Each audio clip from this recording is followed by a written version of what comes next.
আজকে বৈষম্য ছাত্র আন্দোলনের যারা আছে তাদের বা জনগণ যারা আছে বৈষম্য আন্দোলনে যারা অংশগ্রহণ করছে ছাত্র জনতা তাদের প্রতি আহ্বান আমার তাদের প্রতি স্মরণ করি যে আপনারা একটা পলিসি রাষ্ট্রের জন্য আপনার রাষ্ট্রের জন্য পলিসি দেওয়ার তাই আমরা 1971 সালের বিরুদ্ধে আমরা জয় করে আমরা পরাজিত হয়েছি রাষ্ট্রের কাছে সেরকম আপনারা কিন্তু ফল ভোগ করবেন।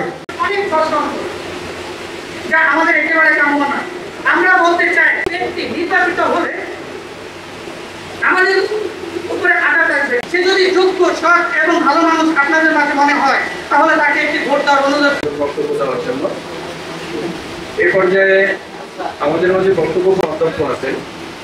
অলরেডি আমাদের এখানে মনে হয় 6 জন চলে আসছেন। আসলে আন্তরিক মোবারকবাদ জ্ঞাপন করি।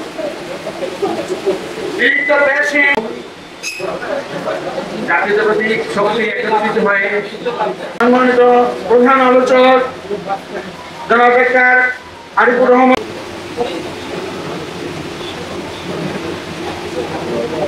করেছিলেন শহীদ রাষ্ট্রপতি জিয়াউর রহমান। তার সেই হুজুর দলীয় রাজনীতির উদ্যোগে কাজ করতেন।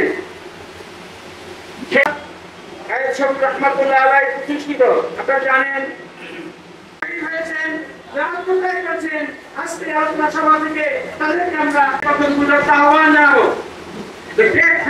আমরা চিরতরে বিদায় দিয়ে এই 230 বছর পরে একটি ঔষধ ব্যান হয় না। দেবশ্রী শুভ্রা সরকার পৃথিবী, নিউজ ডেস্ক, চ্যানেল 365।